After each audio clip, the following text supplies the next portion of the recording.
Bitmeyen duamız Kudüs, bitmeyen kavgamız Kudüs, hep haykırışımız Kudüs. İsrail'i Allah kar kılıcıyla kahretsin. Filistin'in arkasındayız. Filistin bizim kardeşimiz. Mescid-i Aksa bizimdir. Her zaman için ölene kadar Filistin'in arkasındayız. Mescid-i Aksa o bizim mescidimizdir. Allah kılıcıyla kahretsin. Peygamber düşmanıdır o. Ben buradan selam ediyorum. Müslüman kardeşlerimizin arkasındayız evelallah. Amerika kendi yaptığı cehenneminde yansın inşallah. Yaptığı zulümler başına ateş olarak düşsün inşallah. Filistin'deki kardeşlerim direnişe devam. Buradan sizi selamlıyorum Allah'ın selamıyla. İsrail'in başkenti cehennemin dibi. Aleykümselam ve rahmetullahi ve berekatuhu. Buradan sizin arkanızdayız.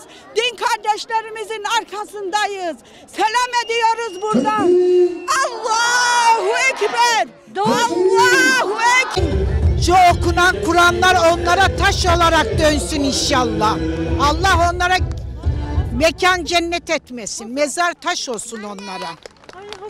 Vallahi. Adil.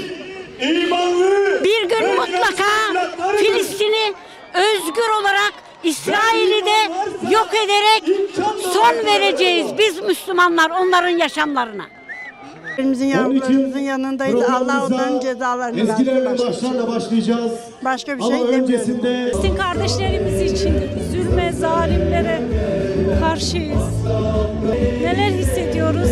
Orada kardeşlerimiz can çekişirken de biz aynı o şeklinde o zulme ve zalime daima karşıyız.